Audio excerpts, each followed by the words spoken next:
5 साल काम और जिंदगी भर आराम। सुन के थोड़ा अजीब लग रहा होगा, है ना? लेकिन बिल्कुल सही सुना आपने, ऐसा पॉसिबल है। बताता हूं कैसे। लेकिन उससे पहले एक इंपॉर्टेंट बात कि आप वीडियो पूरा देखिएगा, क्योंकि आधी अधूरी नॉलेज आपका काफी नुकसान करवा सकती है। So let's start. बात है 3 दोस्तों की, राहुल, अमन और समीर। ये तीनों बहुत अच्छे दोस्त हैं और करंटली इनकी एज 20 साल है। हाल ही में इनकी ग्रेजुएशन कंप्लीट हुई है और जस्ट अभी अभी इन तीनों की जॉब लगी है। राहुल एक फाइनेंस कंपनी में काम करता है और उसकी सैलरी अभी 20,000 रुपए है। अमन आईटी कंपनी में जॉब करता है और उसकी सैलरी 30,000 रुपए है। एंड समीर अपने पापा का बिजनेस संभालता है, जो कि एक कपड़े की दुकान है, और वो महीने का 40,000 के आसपास कमा लेता है। अब इन तीनों में राहुल की इनकम सबसे कम है, मगर राहुल को इन्वेस्टिंग के बारे में थोड़ी बहुत जानकारी है, क्योंकि राहुल के पापा एक इन्वेस्टर है और इसलिए कई बार उसके फादर से उनके इन्वेस्टर दोस्त मिलने आया करते थे। राहुल ने काफी बार अपने फादर और उनके दोस्तों को इन्वेस्टमेंट से जुड़ी बातें करते हुए सुना था और उसे पता था कि इन्वेस्टमेंट से लोग बहुत अमीर बन सकते हैं। तो एक दिन उसने अपने पापा से बोला कि पापा, मुझे भी इन्वेस्टमेंट करना है, आप मुझे इन्वेस्टिंग के बारे में सिखाओ। ये सुनकर उसके पापा बहुत खुश होते हैं और अपनी इन्वेस्टमेंट की सारी नॉलेज वो अपने बेटे को सिखाते हैं एंड कुछ बुक्स के नाम भी बताते हैं कि अपनी इन्वेस्टिंग की जर्नी शुरू करने से पहले इन बुक्स को जरूर पढ़ लेना। राहुल ठीक वैसा ही करता है, लेकिन अपनी इन्वेस्टमेंट शुरू करने से पहले वो ये बात अपने दोस्तों को भी बताता है। उसकी ये बात सुनकर दोनों दोस्त बोलते हैं कि 10-15 साल बाद हम कहाँ होंगे, क्या होगा क्या पता, तो तू अभी से फ्यूचर की टेंशन मत ले। ये सुनकर राहुल थोड़ा सा उदास होता है, मगर वो अपना मन नहीं बदलता और अपनी इन्वेस्टमेंट की जर्नी को शुरू करता है। इसके लिए वो एक इंडेक्स फंड चूज करता है और उसमें हर महीने 5,000 रुपए की SIP करना शुरू करता है और लगातार 5 साल तक वो अपनी इन्वेस्टिंग को जारी रखता है।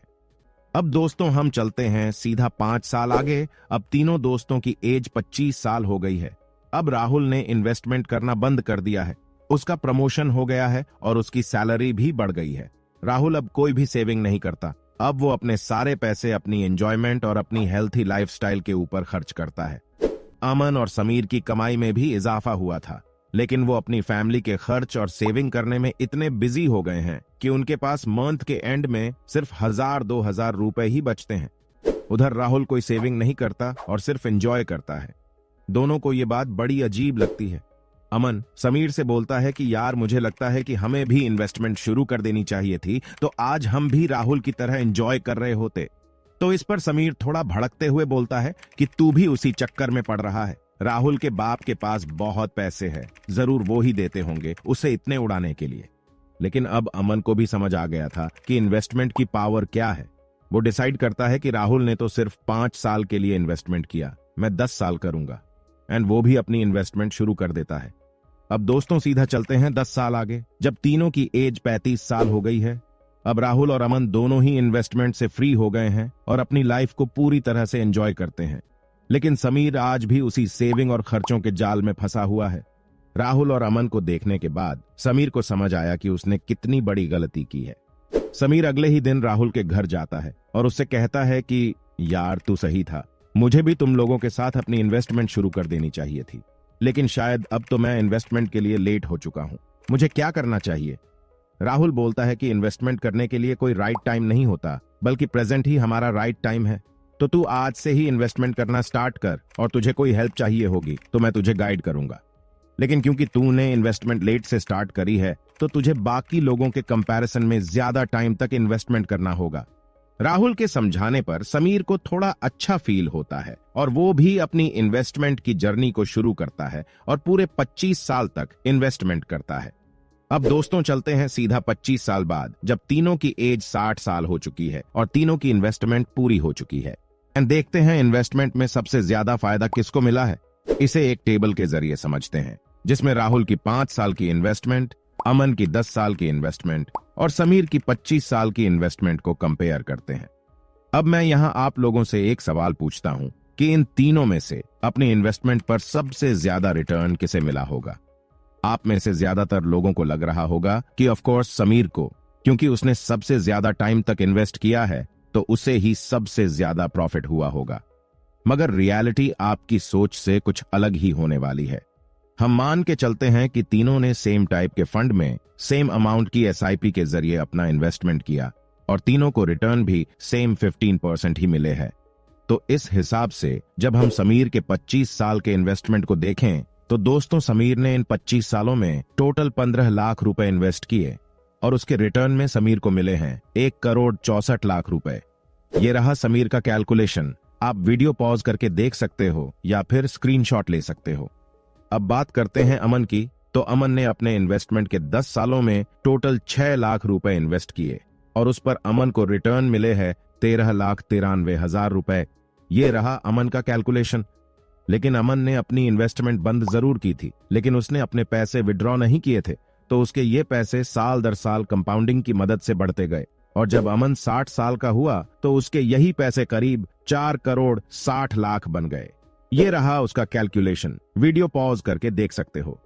अब चलते हैं राहुल की तरफ और देखते हैं कि उसकी इन्वेस्टमेंट का क्या हाल है। राहुल ने सिर्फ 5 साल इन्वेस्टमेंट की थी और उसने टोटल 3 लाख रुपए इन्वेस्ट किए थे, जिस पर उसे इन 5 सालों के दौरान 4,48,000 रुपए का रिटर्न मिला है। ये रहा राहुल का कैलकुलेशन।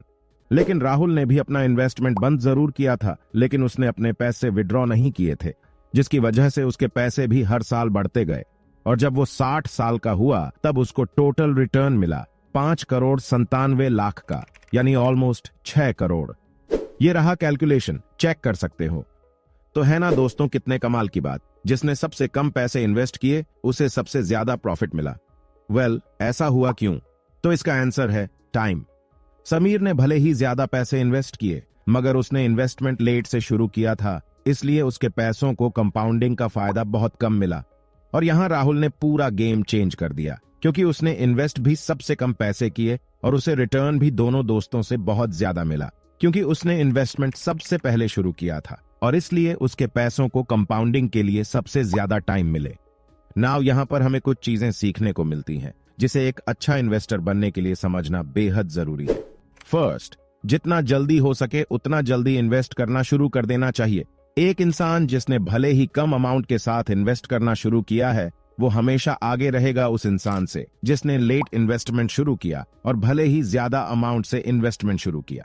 दूसरी लर्निंग ये है कि हमें पर्सनल फाइनेंस और इन्वेस्टिंग के बारे में सीखते रहना चाहिए। अपने पैसों को कैसे मैनेज करना है, कहां इन्वेस्ट करना है, ये सीखना बहुत जरूरी है। मगर स्कूल कॉलेज में हमें ये सब नहीं सिखाया जाता, इसलिए हमें खुद ही इंटरनेट और बुक्स की मदद से ये सब सीखना होगा। राहुल ने भी इन्वेस्टिंग स्टार्ट करने से पहले कुछ बुक्स पढ़े थे, उसके बाद ही उसने इन्वेस्टिंग शुरू की थी।